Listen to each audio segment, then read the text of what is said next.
Hello my dear, नमस्कार, good morning. कैसे हैं आप सभी लोग? आई होप अच्छे होंगे। और मैं आनंद कुमार आपके अपने यूट्यूब चैनल एसीसी एजुकेशन में हृदय की गहराइयों से आज फिर स्वागत करता हूं। और आज का हमारा जो क्लास होने वाला है, आज वो क्लास आज हम भारतीय जो हम भूगोल के अंतर्गत देख रहे हैं, आज चट्टानी संरचना के ऊपर आज हमारा लेक्चर होने वाला है।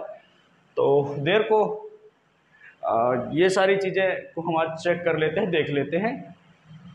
और आज हम देख रहे हैं क्या, भारत के चट्टानी संरचना या चट्टानी संरचना, भारत की चट्टानी संरचना को देखने वाले हैं। तो समझते हैं इसके बारे में थोड़ा सा। तो जो संरचना होता है किसी भी चीज का, तो बेसिकली बहुत सारी चीजों को तो संरचना आप देखते आ रहे हैं और जानते ही हैं संरचना के बारे में। फिर भी आज अगर हम यहाँ चट्टानी की संरचनाओं की बात कर रहे हैं, चट्टानी संरचना की बात करते हैं, तो थोड़ा सा यहाँ पे समझते हैं कि संरचना क्या है। तो देख पा रहे हैं कि संरचना तो एक व्यापक शब्द है भाई साहब, ठीक है। संरचना ऐसी चीजें जो भौतिक और रासायनिक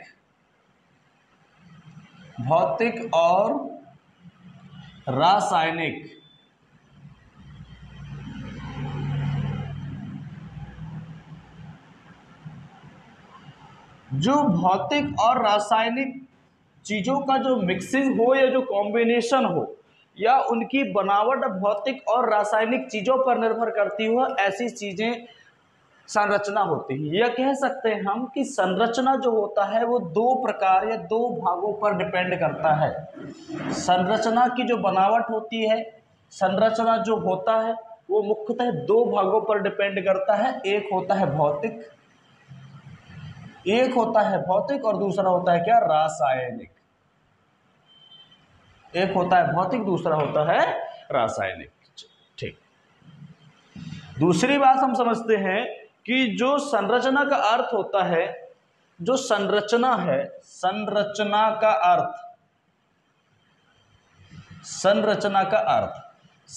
का अर्थ यह है कि जो भौतिक चीजें हैं, भौतिक हैं, रासायनिक है, ठीक है, रासायनिक है और विवर्तनिक चीजें हैं,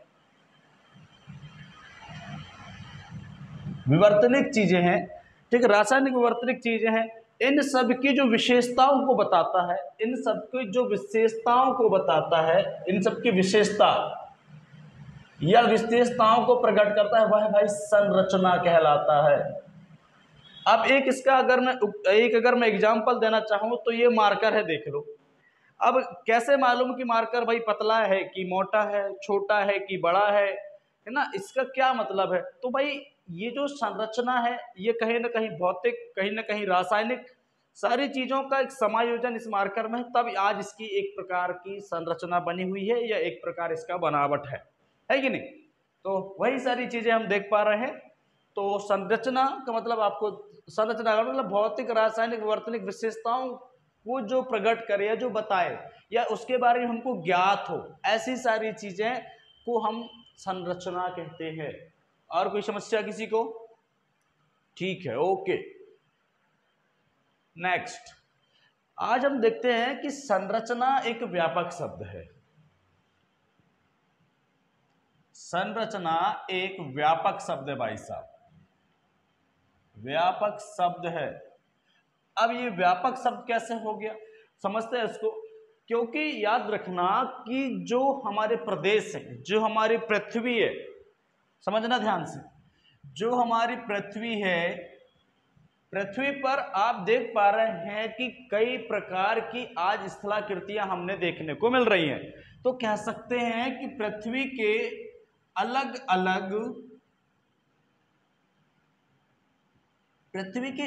अलग भागों पर अलग अलग प्रकार की, कई प्रकार की स्थलाकृतियां देखने को मिलती हैं।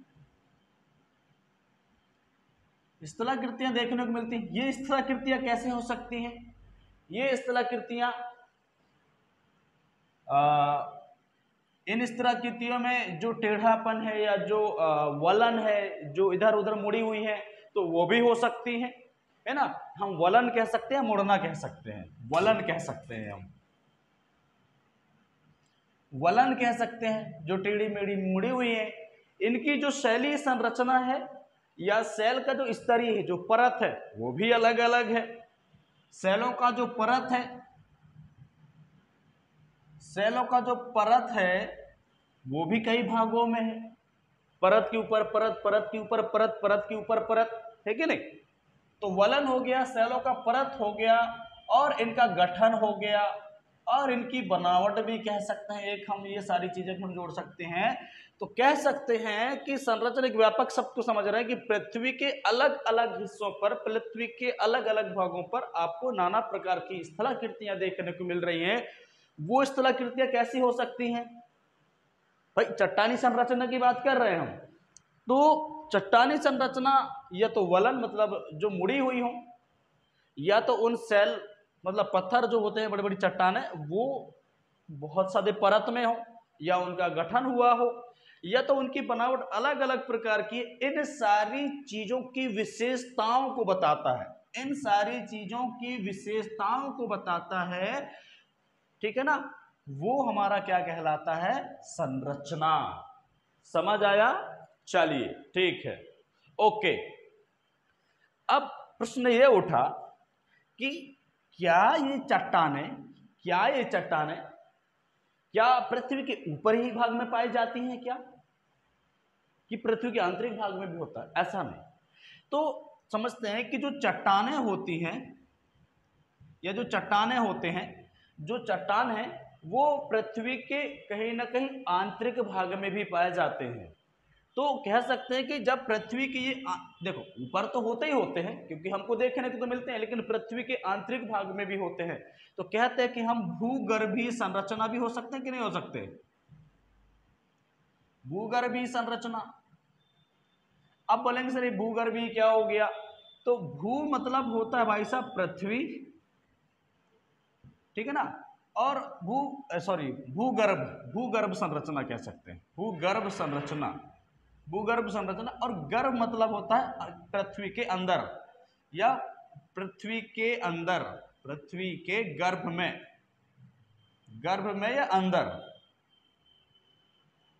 तो याद रखें कि जो चट्टानें होती हैं वो तो हमको ऊपर तो देखने को मिलते ही हैं, लेकिन पृथ्वी के गर्भ में भी चट्टानें पाई जाती हैं। पृथ्वी के गर्भ में भी चट्टानों का क्रम होता है, चट्टानों का बनावट होता है, और उनकी प्रकृति होती है। तो जो चट्टानें भूगर्भीय चट्टानें होती हैं, हमने लिखा कि भूगर्भीय संरचना वाली चट्टानें होती हैं, इन चट्टानों का क्रम होता है, इन चट्टानों का क्रम होता है, इन चट्टानों का बनावट होता है, और इन चट्टानों की कुछ ना कुछ प्रवृत्ति होती है। ये क्रम, बनावट और संरचनाएं जो होती हैं उनको हम भूगर्भ कहते हैं, या भूगर्भीय संरचनाएं कहते हैं। क्लियर हुआ? ऐसी चट्टानें जो पृथ्वी के कहीं ना कहीं आंतरिक भागों में हो, तो भाई आंतरिक भागों में तो उनका कुछ ना कुछ तो क्रम होगा, उनका कुछ ना कुछ बनावट, कुछ ना कुछ उनकी प्रकृति या प्रवृत्ति तो होती होगी। तो जो चट्टानें पृथ्वी के भू के गर्भ में हो, ऐसी चट्टानों को भूगर्भीय संरचनाएं चट्टानें कहते हैं, चट्टानी संरचनाओं का नाम देते हैं। ठीक, अब आगे बढ़ते हैं। तो ये चट्टानें जब पृथ्वी के भूगर्भ में होती हैं, तो एक बात आपने नोटिस किया होगा कि आज जो हमारे धरातल में, आज जो हमारे पृथ्वी आज एक सपाट नहीं है। आज हमारी पृथ्वी पर कहीं तो पर्वत, कहीं तो ढलान, कहीं तो घाटी, कहीं तो ये सारी चीजें आज हमको देखने को मिल रही हैं। तो आज हम कह सकते हैं कि आज जो हमारा पृथ्वी एक सपाट नहीं है। पृथ्वी में कहीं पर्वत हैं, कहीं पठार हैं, कहीं मैदान हैं। तो ये पर्वत, पठार और मैदान, ये कहीं ना कहीं, ये किसी ना किसी सारे देश में ये होते हैं, सारे प्रदेशों में होते हैं। पृथ्वी के हर भाग में आपको ये सब चीजें देखने को मिलेंगे। तो कहीं ना कहीं ये जो पर्वत, पठार, मैदान है, कह सकते हैं हम कि ये सब चीजें जो धरातल में है, धरातल की जो मृदा है, धरातल के ऊपर जो मिट्टी है, ये मिट्टी एक समान, एक सपाट नहीं है। मिट्टी में उच्चावच है, मिट्टी में ऊंचा नीचा है। ठीक है ना। तो ये जो ऊंचा नीचा होता है मिट्टी में या हमारे धरातल में, ये किस कारण होता है? ये चट्टानी संरचनाओं के कारण होता है। तो कह सकते हैं कि जो धरातल की जो बनावट है, धरातल की जो बनावट है, ये जैसे बनावट, ये पर्वत हो गए, पठार हो गए, यही तो बनावट है। तो पृथ्वी की जो बनावट है, पृथ्वी का जो बनावट है वो भैया चट्टानी संरचनाओं या चट्टानी जो संरचनाएं होती हैं, ये भी इसका एक कारण है कि पृथ्वी कहीं ऊंची कहीं नीची। तो ये चट्टानी संरचनाओं के कारण होता है, भूगर्भीय संरचनाओं के कारण हमारी पृथ्वी में आज उच्चावच देखने को मिलता है। बोलेंगे सर आप उच्चावच बोल रहे हैं, ये उच्चावच क्या है? चलिए उच्चावच को समझ लेते हैं। तो पृथ्वी के धरातल पर आज हमको बहुत चीजें उच्चावच देखने को मिलती हैं। उच्चावच, उच्चावच का मतलब यह होता है कि हमारे पृथ्वी पर कहीं आपको पर्वत देखने को मिलेगा, कहीं आपको मैदान देखने को मिलेगा, कहीं आपको ढालीय मैदान देखने को मिलेगा, कहीं आपको गर्त देखने को मिलेगा, कहीं आपको खाड़ी देखने को मिलेगा, ठीक है। और कहीं आपको छोटे मोटे जैसे कि पहाड़ वगैरह होते हैं वो आपको देखने को मिलेगा, पर्वत हैं, बड़े बड़े चोटियां हो जाते हैं। तो ये पृथ्वी के अलग अलग प्रदेशों में, अलग अलग भागों में अलग अलग प्रकार की जो हमको संरचनाएं दिखाई देती हैं, कहीं ऊंची तो कहीं नीची, कहीं ऊंची तो कहीं नीची, कहीं तो ज्यादा ही नीची। तो ऐसे चीजों को उच्चावच कहा जाता है, ठीक है। ये पृथ्वी के उच्चावच हैं, ठीक। तो यहां तक किसी को कोई समस्या? बिल्कुल एक एक पॉइंट क्लियर कर रहे हैं भाई साहब, घबराने की कोई आवश्यकता नहीं। मैं गारंटी देता हूं कि एक एक पॉइंट यहां से क्लियर होकर जाएगा। सिर्फ और सिर्फ वीडियो पर बने रहें, बस सिर्फ एक एक पॉइंट को देखते चलें, पेन कॉपी साथ में लेकर बैठेंगे, ठीक है। जो चीज जहां समस्या होता है उसको ऑन द पॉइंट आप वहां भी पे नोट कर लेंगे। बाकी तो इतना बड़ा कोई लॉजिक वाला आज का कोई टॉपिक नहीं है, और इस टॉपिक बस सीधी सीधी सिंपल सिंपल सा कि बस सारी चीजों को आपको बस ध्यान से बैठकर देखना है, रटने की आवश्यकता बिल्कुल नहीं। सिर्फ आप ध्यान से देखेंगे, आपको A to Z सारी चीजें आपको क्लियर हो जाएंगी। सिर्फ आज हम भारत के चट्टानी संरचनाओं के बारे में एक बार देख पा रहे हैं कि चट्टानी संरचनाएं क्या होती हैं और क्या क्या इसके अंदर हमको पढ़ना, ये होती क्या है, आज हम इसके बारे में डिस्कस कर रहे हैं।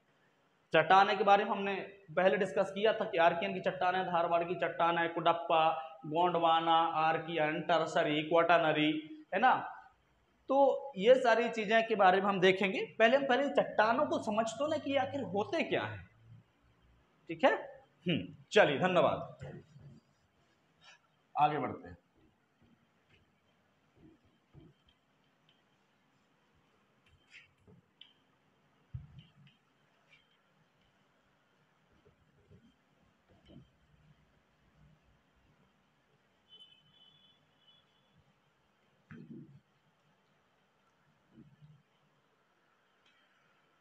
उच्चावच, जो उच्चावच होता है, पृथ्वी के धरातल पर असमान ऊंचाइयां, पृथ्वी के धरातल पर या धरातल पर कह सकते हैं हम, धरातल पर जो अलग अलग ऊंचाइयां हैं, जो विभिन्न विभिन्न ऊंचाइयां हैं, भिन्न भिन्न ऊंचाइयां हैं, जो भिन्न भिन्न ऊंचाइयां हैं, जो भिन्न भिन्न ऊंचाइयां हैं वो कहलाती हैं उच्चावच। वो कहलाती हैं क्या? उच्चावच। अब भिन्न भिन्न कैसे सर, एग्जांपल्स क्या है इसके? तो इसके एग्जांपल्स हम देख पा रहे, जैसे कि पर्वत है भाई, पठार है, नदी घाटी है, ठीक है, मैदान है ना, ढलान वाली मैदान है। तो भाई इनके ऊंचाइयों में अंतर है कि नहीं है? जैसे भाई मैदान में अलग होता है, पठार में अलग होता है, पर्वत में अलग हो जाता है, और जैसे पहाड़ों की बात कर लें तो उनमें भी अलग होता है। अब पहाड़ों को तो हम पर्वत नहीं बोल सकते। तो ऐसी सारी चीजें होती हैं, ऐसी सारी चीजें होती हैं जो उच्चावच कहलाता है। एक हमारे भूगोलविद स्ट्रलर, स्ट्रलर के अनुसार, स्ट्रलर क्या कहते हैं? उच्चावच ढाल एवं ढाल के स्वरूप को प्रकट करता है। उच्चावच जो है, उच्चावच जो है, उच्चावच जो है ढाल एवं ढाल के उच्चावच ढाल एवं ढाल के स्वरूप को प्रकट करता है। वही हमने आपको बताया, स्वरूप को प्रकट करता है, प्रकट करता है। वही हमने आपको बताया कि अलग अलग एरियाओं पे अलग अलग, अब ज्यादा ढाल होगा तो ज्यादा ढाल हो जाएगा, भाई बराबर कम ढाल वाला होगा तो उसको हम कहीं ना कहीं मैदान कह सकते हैं। अब जैसे ये देखो, ये ढाल है लेकिन थोड़ा सा ढाल है, तो ये जो ढाल होते हैं, ये जो ढाल होते हैं, इन ढालों का जो स्वरूप होता है कहीं ना कहीं ये कोणीय एवं कोणीय दिशा को दिखाता है, कोणीय दिशा एवं दिशा को दिखाता है, कोणीय दशा सॉरी। तो ये जो होते हैं ढाल, ये जो हमारी संरचनाएं होती हैं अलग अलग प्रकार के, ये कहीं ना कहीं कोणीय दशा को दिखाती हैं या दिशा को दिखाती हैं। ठीक है, अब कैसा हो गया सर? तो याद रखना कि जैसे कि कोणीय दशा, अब मान लीजिए ये हमारा पर्वत है भाई, अलग प्रकार का एंगल बन रहा है भाई, कोई ना कोई कोण तो जनरेट हो रहा है। जैसे हमने मैथमेटिक्स में पढ़ा था कि भाई कौन से डिग्री का कोण बन रहा है, 40 है कि 45 है कि 30 है। भाई ये अगर ढलान है, इस टाइप का मैदानी ढलान है, तो भाई कोई ना कोई एंगल, कोई ना कोई डिग्री तो बन रहा होगा। जैसे ये हमारी ये रेखा होती है, ये अगर हम ऐसे कर दें, अगर पूरा बराबर है, सीधा चल रहा, तो वो 180 डिग्री होता है कि नहीं होता है? 180 डिग्री का सीधा रेखा, सरल रेखा। ये हमारी छोटी मोटी पर्वतें होती हैं इस प्रकार की, इस प्रकार की घाटियां वगैरह हो जाती हैं या ढलान वगैरह हो जाता है। तो ये क्या होता है कि ये होती कोणीय दशा को दिखाती है ये संरचनाएं, और कहीं ना कहीं दिशा को भी दिखाती है कि किस दिशा में क्या हो रहा है। तो ये होता है, ये सारी चीजें हमारे कोणीय दिशा और कोणीय दशा को दिखाती हैं। तो ये जो कोणीय दशा और जो दिशा है, ये जो कोणीय दशा एवं जो दिशा है, ये पृथ्वी के ये आंतरिक शक्तियों के कारण होता है, ये आंतरिक शक्ति के कारण, ये शक्तियों के कारण होता है। ये जो कोणीय दशा एवं दिशा है, ये शक्तियों पर निर्भर करता है। शक्तियां दो प्रकार की होती हैं, एक होती है आंतरिक शक्ति, एक होता है आंतरिक शक्ति, और दूसरा होता है भैया जी बाह्य शक्ति। बोलेंगे सर ये क्या है? तो आंतरिक शक्ति मतलब, क्योंकि हमको मालूम है जब हम वर्ल्ड ज्योग्राफी पढ़े थे कि पृथ्वी के आंतरिक भागों में भी कुछ शक्तियां पाई जाती हैं, उनके अंदर भी कुछ शक्तियां हैं। और बाह्य शक्ति तो आपको मालूम है कि जो शक्ति बाहर से बाहर से लगता है वो बाह्य शक्ति कहलाता है। तो आंतरिक शक्ति से पृथ्वी की संरचनाओं पर कैसे अंतर आता है या कैसे फर्क पड़ता है? तो हम कह सकते हैं कि जब भी अगर पृथ्वी के आंतरिक भागों में कुछ हलचल होता है या कुछ शक्तियां जब उत्पन्न होती हैं, तो पृथ्वी के आंतरिक शक्ति पर जब उत्पन्न होता है तो बाहर की तरफ फोर्स लगाता है। तो जब ये मान लीजिए ये हमारी पृथ्वी धरातल है, ये हमारा धरातल है, एक एग्जांपल यहां दे दो, ये हमारा कोई धरातल है।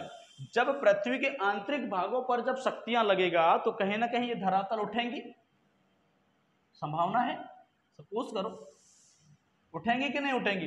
तो जब भी कोई पृथ्वी के आंतरिक भागों पर जब शक्तियां लगेगा तो पृथ्वी का जो समतली भाग है, पृथ्वी का जो ऊपरी भाग है, वो कहीं ना कहीं हमारा उभर आएगा या उभरा हुआ दिखाई हमको देगा। ठीक है, तो पृथ्वी का ये आंतरिक भाग हुआ कि पृथ्वी के आंतरिक भाग से जब कोई बल लगेगा तो पृथ्वी का आंतरिक भाग, पृथ्वी का ऊपरी भाग उठेगा। बाह्य शक्ति लगेगी, अगर ये समतल है, अब सपोज करो, और पृथ्वी की अगर बाहर से अगर कोई पृथ्वी के ऊपर अगर फोर्स लग रहा है, तो ये संरचना कैसा होगा, जहां पे फोर्स लगेगा वो दबेगा, नीचे की तरफ प्रेस होगा, तो जाहिर से कि ढलान बनने की संभावना है। तो यही होते हैं कि पृथ्वी के अगर अंदर से अगर कोई शक्ति लगेगा तो पृथ्वी का जो समतली भाग है वो कहीं ना कहीं किसी न किसी रूप में वो होगा, चाहे वो पर्वत हो, चाहे वो हमारा पहाड़ी हो, चाहे घाटी हो। तो इनके बारे में हमारा संरचना, तो याद रखना कि जो कोणीय दिशा है ये शक्तियों पर डिपेंड करता है ना, और शक्तियां जो होती हैं वो आंतरिक और बाह्य शक्तियां होती है। चलिए देखते हैं। अब मान लीजिए जो हमारा आंतरिक शक्ति है आंतरिक शक्ति से अगर बाह्य शक्ति अगर मतलब बाह्य शक्ति से आंतरिक शक्ति अगर जाता है, बाह्य शक्ति से अगर आंतरिक शक्ति अगर जाता है तो जाहिर है कि हमारे ऊंचा उठा हुआ हमारी संरचनाओं का निर्माण होगा या उठी हुई संरचनाओं का निर्माण होगा। पहला, आंतरिक शक्ति और बाह्य शक्ति। आंतरिक शक्ति से अगर बाह्य शक्ति अगर अधिक है, बाह्य शक्ति जो पृथ्वी पर अलग से लगाया जा रहा है या पृथ्वी ऊपर से लग रहा है, जो बाहर से लग रहा है, तो सपोज करो कि पृथ्वी हमारी इस प्रकार की झुकी हुई दिखाई देगी या पृथ्वी पर एक गड्ढा बनेगा बहुत बड़ा, ठीक है, या पृथ्वी का अंदर कुछ भाग क्या है कि नीचे खसक जाएगा जिससे कि बहुत बड़ा झील हो जाएगा या गड्ढा टाइप में ऐसा हो जाएगा, है ना, ये सारी चीजें। और मान लीजिए कि तीसरा है, तीसरी संभावना ये हो सकता है कि आंतरिक शक्ति और बाह्य शक्ति अगर बराबर हो तो ये हमारे ढलानी मैदान का रूप ले सकते हैं। ढलानी मैदान में 5 मीटर का उत्थान और 5 मीटर का अवतलन होता रहता है, इसलिए ये ढलान प्रकार की संरचनाएं भी हमको कहीं ना कहीं देखने को मिलते हैं। भाई यहां तक किसी को कोई समस्या? ये हुआ आपका कोणीय दशा एवं दिशा। और कोणीय दशा एवं दिशा के बारे में हमने देखा कि कहीं ना कहीं इनका प्रतिफल शक्तियों पर भी निर्भर करता है, ठीक है, शक्तियां आंतरिक होती हैं, बाह्य शक्तियां होती हैं, इन सब चीजों के बारे में हमने देखा, ठीक है। तो ये आपको समस्या नहीं होना चाहिए। अब जो हमारी पृथ्वी है या जो हमारे भारतीय भूभाग है उसको हम संरचना के आधार पर भी तो बांट सकते हैं। तो हम देखते हैं जो हमारा भारतीय भूभाग है,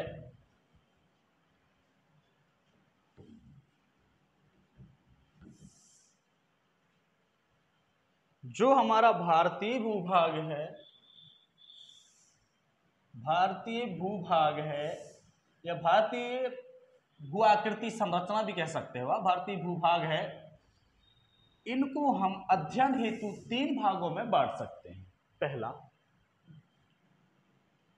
पर्वतीय संरचनाएं,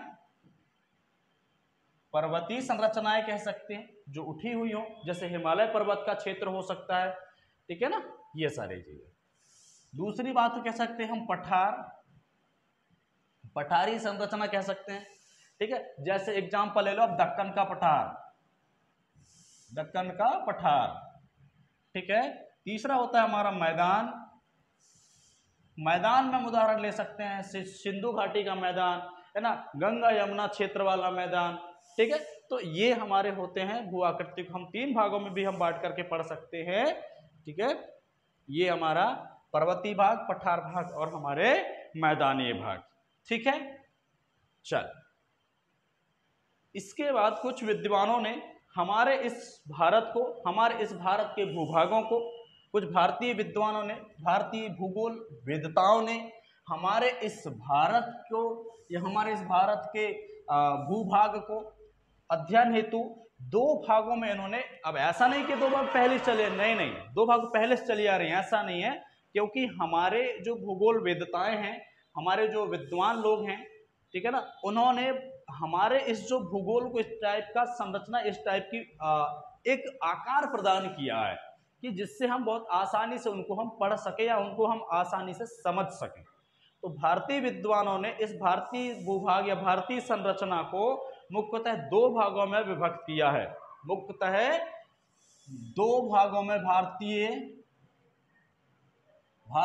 भूभाग, भारतीय भूभाग जो संरचना है इसको 2 भागों में वर्गीकृत किया है, वर्गीकृत किया है। भाई 2 भाग कौन कौन से हैं?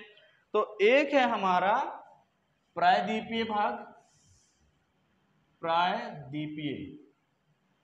प्रायद्वीपीय भाग, और दूसरा होता है हमारा क्या, बाह्य भाग। समझ लेते हैं प्रायद्वीपीय भाग क्या होता है। ये हमारा भारत है,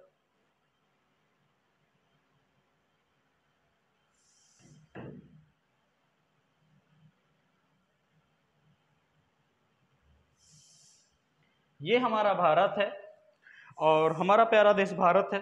भारत की अगर हम बात करें प्रायद्वीपीय भारत की, तो इस वाले क्षेत्र से, इस वाले एरिया से जो हमारी जो चट्टानें पाई जाती हैं, जो संरचनाएं पाई जाती हैं, उनको हम कहते हैं क्या, प्रायद्वीपीय चट्टानें, प्रायद्वीपीय भाग कहते हैं। तो यहाँ जो हमको मिलती हैं ये हमारे कहलाता है क्या, गोंडवाना क्रम की चट्टानें भी कहते, गोंडवाना क्रम की चट्टानें हमको देखने को मिलती है, और ये हमारा कहलाता है प्रायद्वीपीय भूभाग, प्रायद्वीपीय भूभाग। चलिए, तो प्रायद्वीपीय भूभाग के बारे में कुछ समझ लेते हैं, कुछ जान लेते हैं कि प्रायद्वीपीय भूभाग की जो संरचना की जो चट्टानें, प्रायद्वीपीय भूभाग में जो पाए जाने वाली जो चट्टानें हैं, उनका क्या विशेषता है या उनकी विशेषताएं क्या हैं, समझते हैं।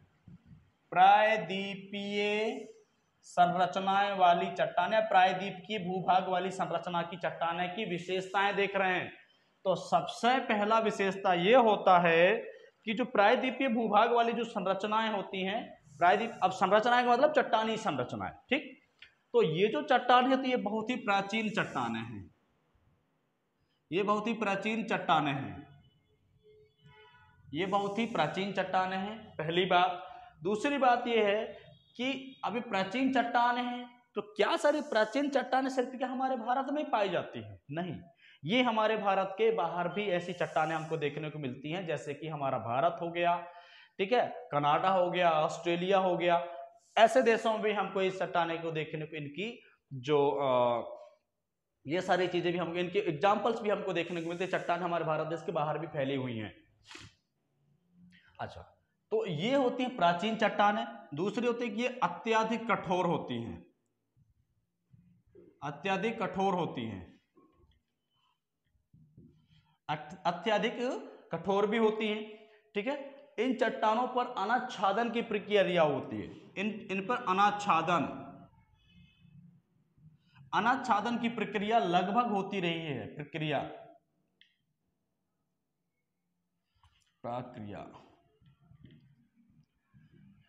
इन चट्टानों पर लगातार अनाच्छादन की प्रक्रिया बहुत समय अंतराल से होता रहा है, कालानुक्रम से।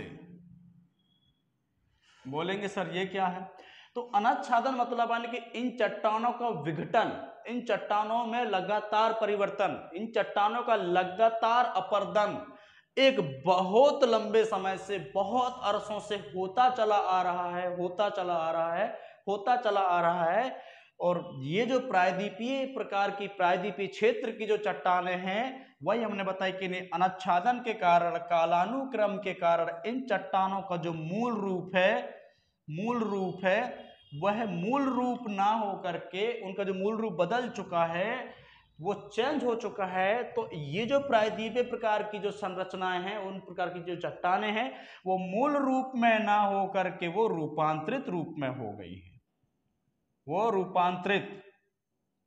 रूपांतरित रूप में है। वो जो चट्टानें अब अपने मूल रूप में नहीं है, क्योंकि अनाच्छादन होता रहा है कालानुक्रम के साथ में, इसलिए ऐसी चट्टानें मूल रूप में नहीं है। ये चट्टानें अपने रूपांतरित रूप में रही हैं। अगर इनका हम अगर एग्जाम्पल की बात करें तो ग्रेनाइट और बेसाल्ट एक इनका अच्छा उदाहरण होगा।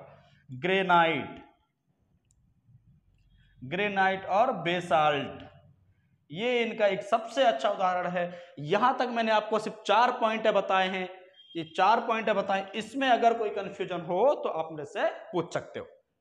ये चट्टानें प्राचीन होती हैं, अत्यधिक कठोर होती हैं, अनाच्छादन होता रहा है बहुत लंबे समय से। अनाच्छादन मतलब इनका अपर्दन है ना, इनके स्वरूप में लगातार प्रभाव होता रहा है, लगातार इन पे हवा, पानी और गर्मी वगैरह का लगातार अटैक होता रहा है। तो इन चट्टानें मूल रूप में ना होकर के ये हम रूपांतरित रूप में देखने को मिलती हैं, या रूपांतरित रूप में ये कहीं ना कहीं मौजूद हैं हमारे पृथ्वी के धरातल पर। चलिए ठीक है, ओके।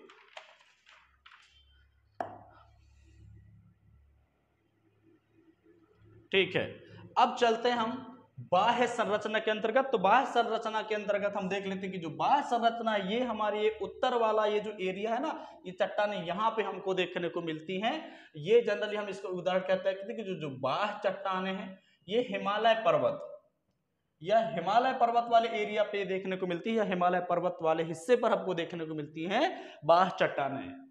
तो बाह्य चट्टानों की कुछ विशेषताएं हम जान लेते हैं। तो बाह्य चट्टानें ये एक प्रकार की नवीन क्रम की चट्टानें हैं, ध्यान रखेंगे। ये एक जो चट्टानें हैं ये नवीन क्रम की चट्टानें हैं। ये चट्टानें मुलायम होती हैं या कम कठोर होती हैं, कम कठोर है, ठीक, कम कठोर है।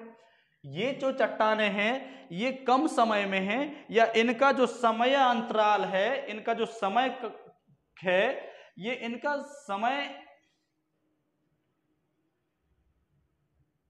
इनका जो समय अंतराल है वो बहुत कम रहा है, या इनका जो कहना चाहिए कि कालानुक्रम है, कालानुक्रम है वो कम देखने को मिलता है, कम देखने को मिलता है। ये हमारा तीसरा पॉइंट हो गया। चौथा पॉइंट ये होता है कि ये जो चट्टानें, हम बोले थे कि यहाँ जो अनाच्छादन के कारण ये जो हमारे जो गोंडवाना क्रम की चट्टानें प्रायद्वीपीय प्रदेशों में जो पाई जाती चट्टानें ये रूपांतरित हो चुकी, पर ये जो बाह्य चट्टानें हैं ये चट्टानें अपने वास्तविक रूप में है भाई साहब। सबसे बड़ी बात याद रखना कि इन चट्टानों का रूपांतरण थोड़ा बहुत हुआ है तो कह सकते हैं, पर ये चट्टान अपनी वास्तविक रूप में है, अपने वास्तविक रूप में है। इनका अनाच्छादन बहुत ही कम हुआ है या ना के बतौर हुआ है। इनका अनाच्छादन कालानुक्रम के कारण बहुत ही कम मात्रा में हुआ है। तो ये होता है भाई हमारा, हमने देखा कि भारतीय भूभाग की जो संरचना का वर्गीकरण 2 भागों में किया था हमने, एक प्रायद्वीपीय, दूसरा बाह्य। और कुछ चीजें जानने की आवश्यकता है, जैसे कि हमारे भारतीय भूभाग में जो भी संरचनाएं हैं, ठीक है, वो अलग अलग समय में अलग अलग प्रकृतियों की उपस्थिति होती रही है, और भारत के अलग अलग समय में अलग अलग प्रकार की संरचनाएं देखने को मिली हैं। उन संरचनाओं में अलग अलग प्रकार की प्रवृत्ति देखने को मिलती है, ठीक है। तो ये हमारे भारतीय भूभाग से प्राप्त होने वाली जो चट्टानी संरचनाओं की जो जानकारी है, भारतीय भूभाग है हमारे, या भारतीय जो कि हमारे भूगोल वेदताएं हैं, या जो उनका जो विभाग है, उनके जानकारी के हिसाब से हमको बहुत सारी चीजों की जानकारी मिलती है, उनके इतिहास के बारे में जानकारी मिलती है। तो भारत का जो भूगर्भिक इतिहास का अध्ययन करने से यह स्पष्ट होता है कि भारत में विश्व की प्रायद्वीपीय चट्टानों से लेकर के, भारत में याद रखना, भारत में विश्व की सबसे प्राचीनतम चट्टानों से लेकर के हमको हमारे भारत में नवीन क्रम की चट्टानें भी देखने को मिलती हैं, ठीक है। ये हमको कौन बताता है? ये हमको भारतीय भूगोल विभाग बताता है, या उनके इतिहास या उनके रिसर्च से हमको पता चला है कि भारत में जो चट्टानें हैं ये विश्व की प्राचीनतम चट्टानों में से भी हमारे भारत में ऐसी चट्टानें हैं जो कि विश्व में जो प्राचीन चट्टान वो हमारे यहाँ भी हैं, ठीक है। और हमारे भारत में नवीन क्रम की चट्टानें भी हैं। तो इन चट्टानों के बारे में हम अब अगली क्लास में देखेंगे, और क्लास नंबर होगा हमारा भारत की चट्टानी संरचना भाग 2। आज भाग 1 था। ये सारी चीजें थी, एक बार आप इसको देख लेंगे। मिलते हैं नेक्स्ट वीडियो में, तब तक के लिए विदा चाहूंगा। नमस्कार, खुश रहें और खूब पढ़ें। धन्यवाद।